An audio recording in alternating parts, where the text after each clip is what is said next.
Escudriñando las Escrituras.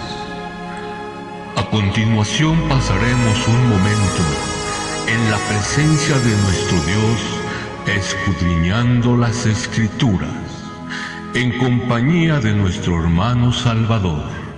Que el Señor te bendiga.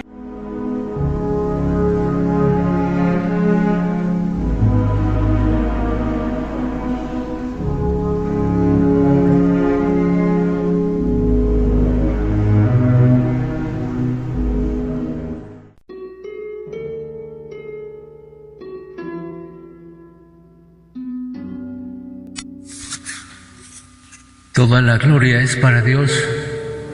Vamos a abrir nuestras Biblias en el libro de los Hechos, en el capítulo 18, versículo 24 al 28.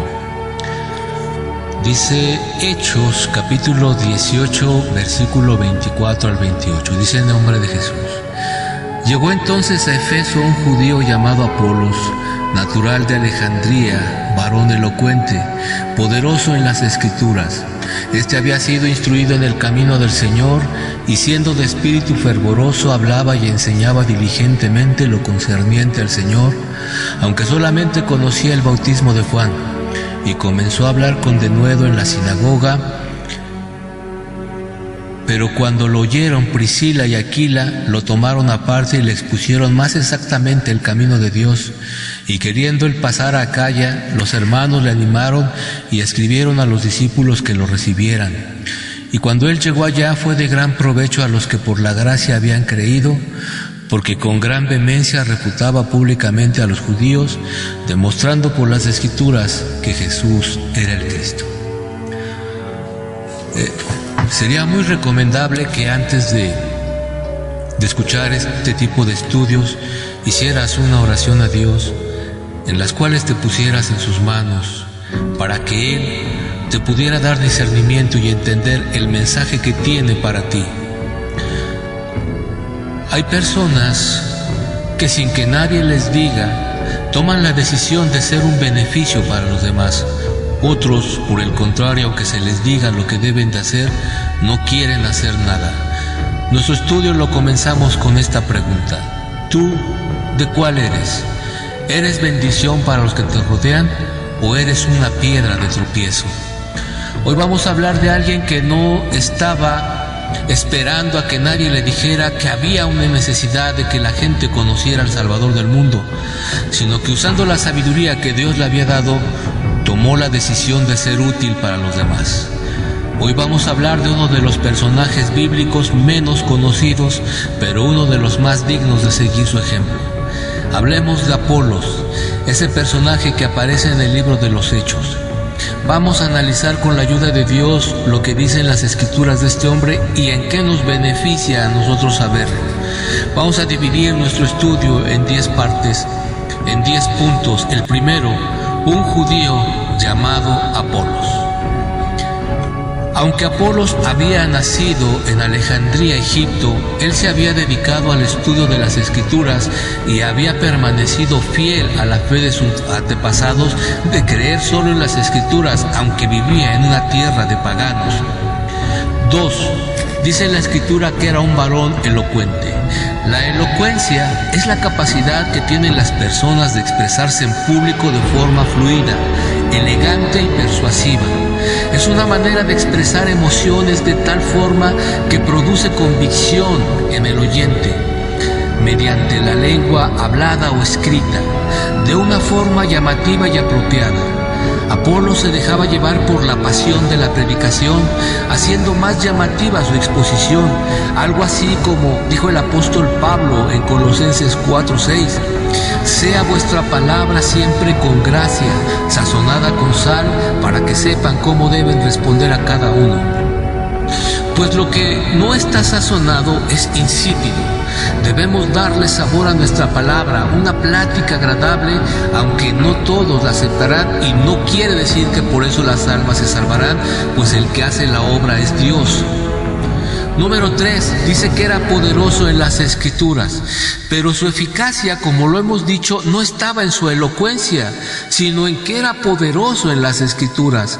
Esto nos dice que no era un conocedor común de las Escrituras, sino que tenía un fuerte conocimiento de ellas. Qué lejos estamos nosotros de ser así, ¿no es cierto? Hoy los cristianos a duras penas saben dónde se encuentran los libros de la Biblia.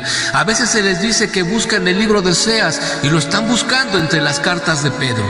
Cuando les preguntas qué animal le habló a un profeta, te dicen que fue un dragón. Si les preguntas quién escribió los primeros 5 libros de la Biblia, te dicen que fue Elías. ¿En dónde habló Jesús con la samaritana? En Babilonia. Eso es por la ignorancia de los que no quieren saber. Por otro lado, también están los que entendieron un versículo y con ese versículo se sienten capaces de corregir a todo el mundo. Pero la Escritura dice, no sean sabios en su propia opinión. Pasemos a otro punto. Dice, este había sido instruido en el camino del Señor. Esta debe de ser la labor de los pastores y maestros de una congregación, como dice en Efesios 4, 11 y 12, dice, y él mismo constituyó a unos apóstoles, está hablando del Señor, a otros profetas, a otros evangelistas, a otros pastores y maestros, a fin de perfeccionar a los santos para la obra del ministerio, para la edificación del cuerpo de Cristo. Desgraciadamente, los mismos pastores y maestros, en gran parte de las iglesias, ellos mismos son unos ignorantes o predican solamente lo que se les ordena, aunque ellos sepan que es mentira. Solo unos pocos escapan de esta corriente. Como resultado de esta labor, los oyentes no saben predicar el evangelio y lo solucionan todos con frases como ¿quieres recibir a Jesús? Pues repite conmigo. Pero eso no está en las Escrituras, como lo hemos dicho tantas veces. El siguiente punto dice, y siendo de espíritu fervoroso. Un espíritu fervoroso se puede explicar de 2 maneras. Un celo ardiente por las cosas de Dios y una eficacia con las cosas que se hacían. El siguiente punto nos dice que hablaba y enseñaba diligentemente lo concerniente al Señor. Esto nos dice que en sus pláticas él procuraba hablar del Señor y después se dedicaba a la enseñanza, pero lo hacía con esa actitud de servicio, rápido y cuidadoso. Más adelante nos dice, y comenzó a hablar con denuedo en la sinagoga. El denuedo es valor, energía y decisión con que se ejecuta una acción. Continúa diciendo, y queriendo él pasar a Acaya, los hermanos le animaron y escribieron a los discípulos que le recibiesen. Este hombre no podía estar quieto. Él deseaba que otros supieran esa verdad, que a él lo había hecho libre y le había mostrado un nuevo amor, un verdadero amor, el amor del Salvador enviado por Dios. Amén. Gloria a Dios. Y continúa diciendo la Escritura en el punto número 9, dice, porque con gran vehemencia refutaba públicamente a los judíos, demostrando por las Escrituras que Jesús era el Cristo. Hablaba con vehemencia, esto quiere decir que se manifestaba con ímpetu, con viveza o pasión, dejándose llevar por los sentimientos o los impulsos que sentía su corazón para hablar.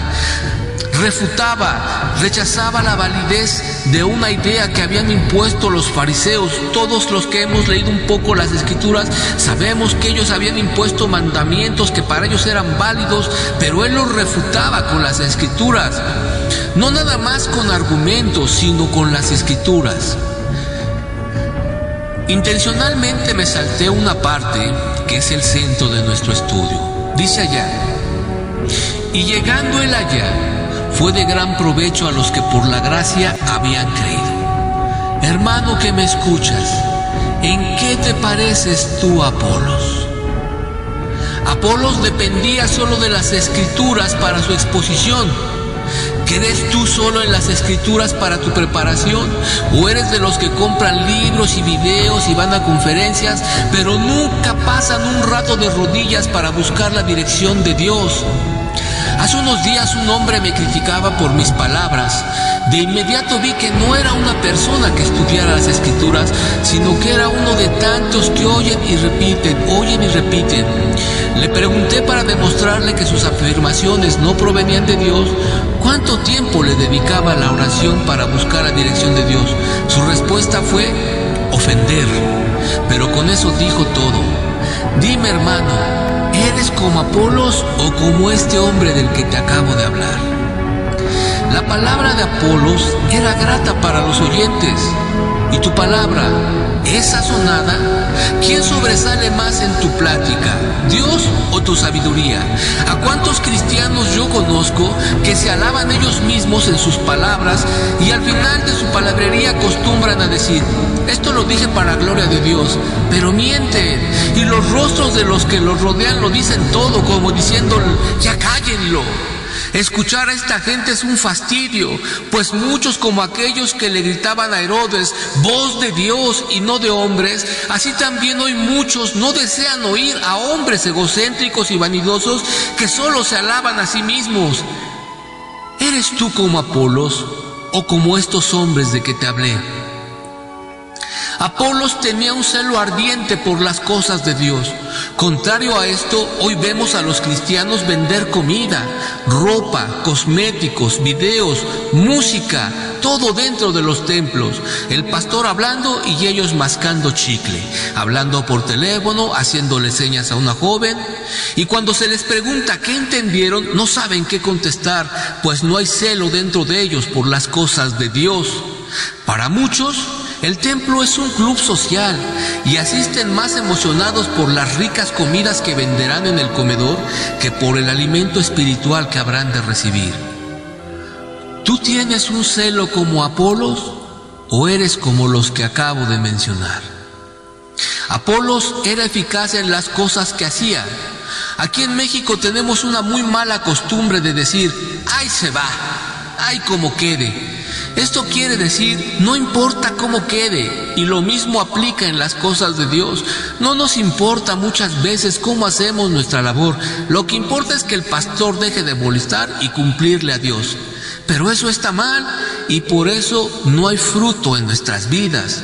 Apolos incluía a Dios en sus pláticas. Él procuraba hablar del Señor y después se dedicaba a la enseñanza, pero lo hacía con esa actitud de servicio, rápido y cuidadoso.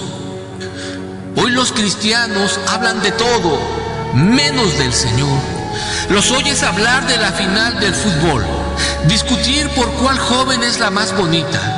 A las hermanas las oyes hablar de modas, a los hermanos de negocios, a las señoras de chismes, de todo, menos del Señor. Y los que enseñan es lo peor que hacen, no saben enseñar y tienen que andar comprando libros de psicología, de enseñanza, pues no buscan ideas en el corazón de Dios para guiar a sus hijos. Triste vida la que se vive en muchos templos en estos días, pero así le gusta a la mayoría. Hermano, ¿eres tú como Apolos o como estos hermanos? Apolos hablaba con valor, con energía y decisión.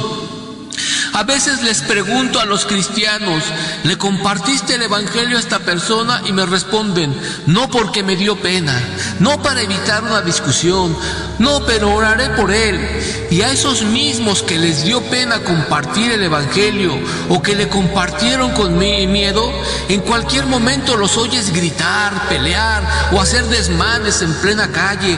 No les da vergüenza nada de esto, al contrario. No se atreven a contar la vida de Jesús, pero sí se atreven a contar la vida de otros hermanos. Son unos hipócritas. Pero tú, ¿predicas como Apolos o eres como estos otros? Apolos no podía estar quieto, tenía que trabajar para Dios. Contrario a los cristianos actuales, no pueden estar quietos, tienen que ir aquí y allá, pero de acuerdo a los afanes de esta vida y no en los caminos del buen Señor. Tiempo para todo, menos para servirle a Dios. Y cuando tienen problemas, lo primero que hacen es pedirles a otros que oren por ellos para que después puedan seguir con lo mismo. Hermano, tú eres como Apolos. ¿O solo te preocupas por ti? Apolos, cuando hablaba, lo hacía con ímpetu, viveza, compasión. Yo he asistido a congregaciones en donde la predicación es tan aburrida que muchos se duermen, y en otros casos gritan tanto que espantan a la gente. Hermano, hablar con ímpetu no significa gritar ni ir como león enjaulado de un lado a otro del altar, espantando moscas con las manos. Hablar con ímpetu significa dejar salir de tu corazón esa gratitud y ese amor que viven dentro de ti por tu Señor. Es gritarle al mundo que amas a Dios y que Jesús es tu Salvador y que también los ama a ellos y los quiere salvar. Es dejar salir de tu corazón ese llanto de angustia por los hombres. Es abrir tu corazón a los oyentes para que puedan mirar la obra de Dios en tu vida. ¿Predicas tú así como Apolos o como estos hombres? Finalmente, Apolos refutaba a sus contrarios. Esto quiere decir que rechazaba la validez de sus ideas. Hoy los cristianos dicen: el pastor dice que ustedes están mal. Mi pastor dice que solo nosotros nos salvaremos. Mi pastor dice, el apóstol dice, y de ahí no salen, pues no saben nada de las Escrituras. Oh, cuán grande miseria espiritual invade a nuestras congregaciones. No somos útiles, no somos dignos, no somos de provecho ni de bendición para muchos. Con cuánta tristeza mirarán los sublimes ojos de Dios a sus hijos. Pelear, disfrutar, reír, holgazanear son las cosas que mejor hace gran parte de la iglesia moderna. Esa iglesia que fue rescatada del error, ahora predica el error. Pueden presumir de un gran número de congregantes, pero no de un gran número de fieles. Pueden presumir de grandes templos, pero no de una riqueza espiritual. Pueden presumir de grandes oradores, pero no de hombres de oración. No hay un Apolos en las congregaciones, no porque Dios no pueda levantarlo, sino porque nadie quiere tomar su lugar. Apolos fue como tú y como yo. También cometió errores. Hubo momentos de fallas, como escribe Pablo. Es más, el mismo Pablo también falló, pues no hay hombre perfecto, solo el Cordero de Dios. Pero fueron hombres que nos dejaron plasmado un gran ejemplo para imitarlos. Termino con la pregunta que hemos estado repitiendo. ¿Eres tú como Apolos? Si tu respuesta es sí, gloria a Dios, eres de bendición para los que te rodean. Si tu respuesta es no, es mejor no estar cerca de ti. Pero aún hay esperanza, hermano. El Señor dijo que todos somos sus siervos, no solamente los que van a un instituto, no solo los que se paran detrás de un altar, no solamente los que dan mucha ofrenda o que les han regalado un puesto en el templo. Todos hemos sido llamados a servir del Señor y Él no se equivoca. Si Él te llamó es porque sabe que puedes hacer lo que te ha mandado. Tal vez nunca seamos como Apolos, pero podemos hacer el intento y te aseguro que no nos arrepentiremos.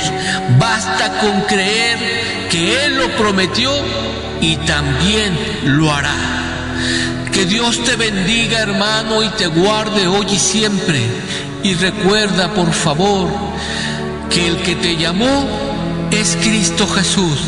A Él, solo a Él, es al que tienes que rendirle cuentas, no al hombre que te ha limitado y te ha dicho que tú no puedes servir, que tú no has sido llamado al ministerio. No, todos hemos sido llamados a servirle al Rey de Reyes y Señor de Señores, Jesucristo, el Hijo de Dios.